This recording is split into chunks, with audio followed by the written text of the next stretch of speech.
Over the end of last week, we went and saw Twisters. Mary was a bit ambivalent. I loved this movie, and it opened very, very big at the weekend box office, far ahead of the predictions that they had for the movie. It opened to $80.5 million domestically. It was only supposed to open to about $35 to $50 million.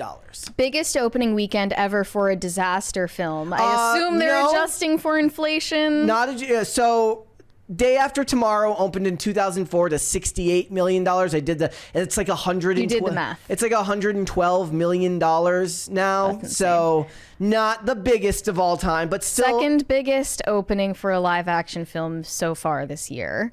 And $2 million behind the opening of Oppenheimer. So you think they could make it to close to $1 billion with this? I mean, that would need incredible word of mouth and incredible holds from week to week. But I forgot to mention this in our review, but I found it weird that they gestured at a love triangle in this, where her former best friend Javi was always interested in her, but he never got a chance with her. I don't know if I'm getting constantly cuckolded in this movie.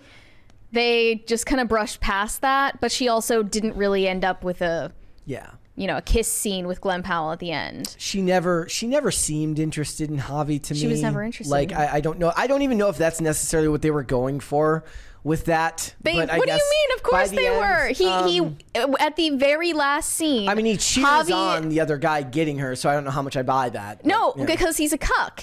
Javi looks to Glenn Powell's character Tyler, and Tyler's chasing after her in the airport, as you are wont to do in a rom-com, and he says, "Attaboy." Okay. When the movie was, that's weird. Okay, so guys, first things first. What it does is it's more evidence that movies that avoid political agendas are finding their way to higher box office runs. Certainly Bad Boys, Inside Out 2. You could make your argument that Inside Out 2, it caters to the neurotic female audience, but the majority of people said that it was free of agenda. Not just that, Despicable Me 4 just passed $500-something million at the global box office, and now Twisters is doing very, very well. Movies that don't seem to push any sort of ideology or political agenda on their audiences are what it takes to get people to come to the theaters in the summer. Apparently. It is a really competitive time right now because of Despicable Me and because of Inside Out 2, because I noticed there were tons of people at the theater, but our own theater for Twisters was pretty packed, which is rare for a lot of these early premieres that we go to. Definitely some Gen Z people there too. There was some people that were not.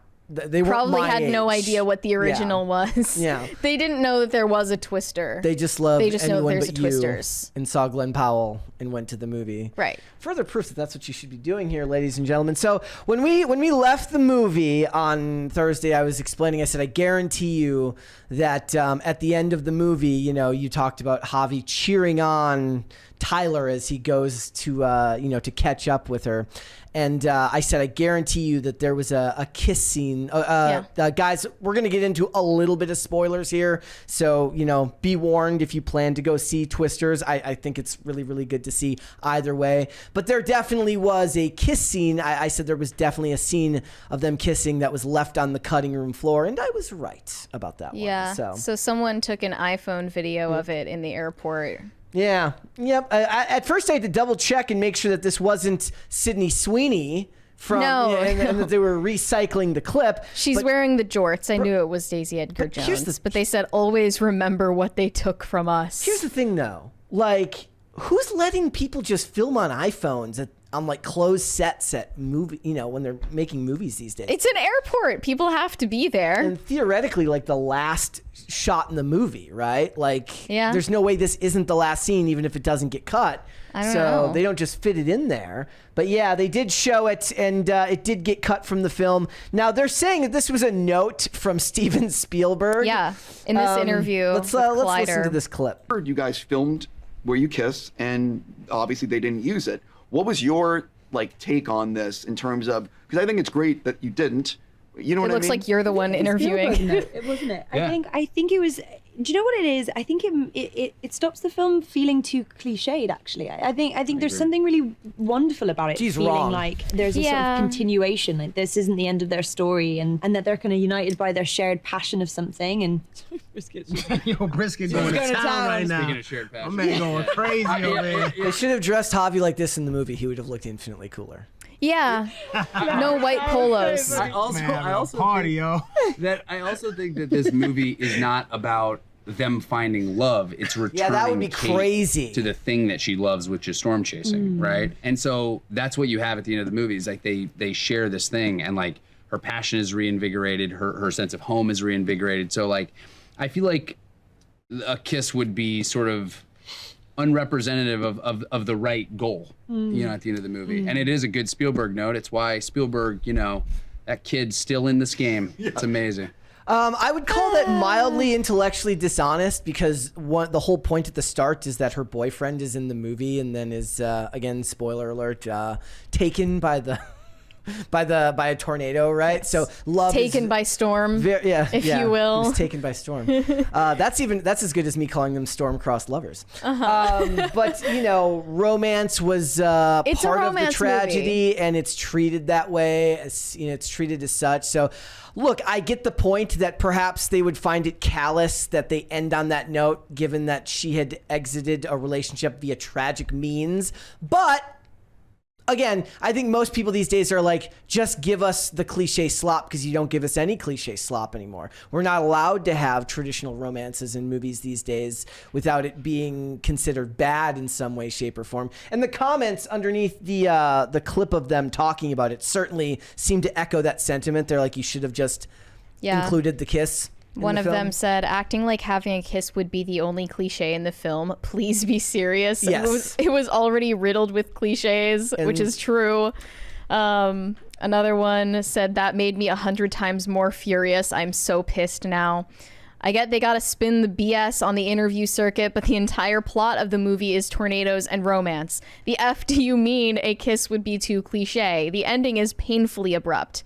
And I agreed with that. Yes, it was a letdown. I think that they should have included the kiss at the end as well. Though since I was able to make the rational argument as to why it wasn't included, I guess I understand where the director's note is coming from. Like, if you can articulate pretty quickly why it wasn't in there, if you're playing devil's advocate, you can at least see where it's coming from. Well, they didn't mention the note of it being too soon or callous based on her loss. They said, well, no, because this actually is a movie about a woman discovering her passion, and it has nothing to do with a man.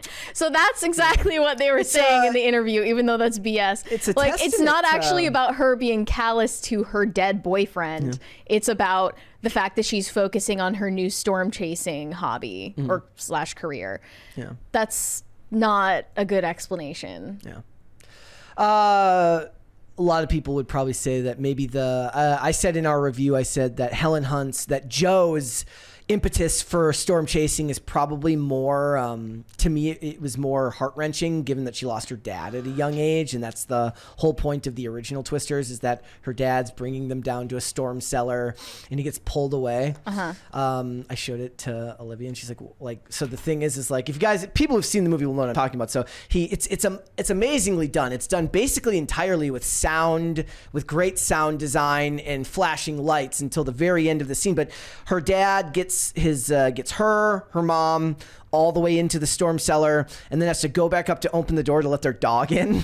And the dog gets in, and then he closes the storm cellar, he locks it, and he's like holding it shut, right? He's holding on for dear life to keep the storm cellar shut, and the storm is too powerful, and it pulls the door off and him with it. But nobody that's in the depths of the storm cellar gets pulled out. So why wouldn't he just go back to the depths of the storm cellar with them and not get pulled out? Because obviously opening, the wind pulling the door off of it didn't do anything to them.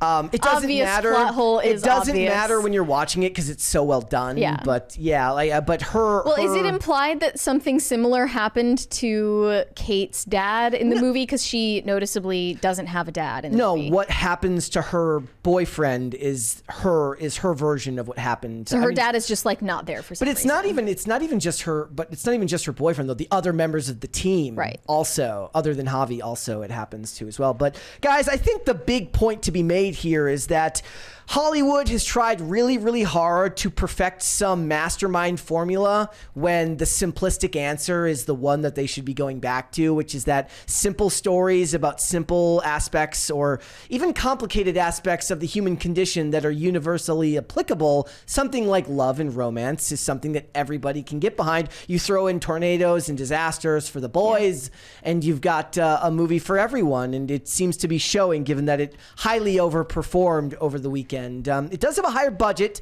so it's got a ways to go to make its money back. I mean, it cost $200 million to make, but it was good, and I do encourage everyone else to go see it. Thanks for watching. Listen to full episodes of Pop Culture Crisis on Spotify. Keep up with us on social media and make sure you subscribe and ring that bell so you never miss the show. Bye, guys.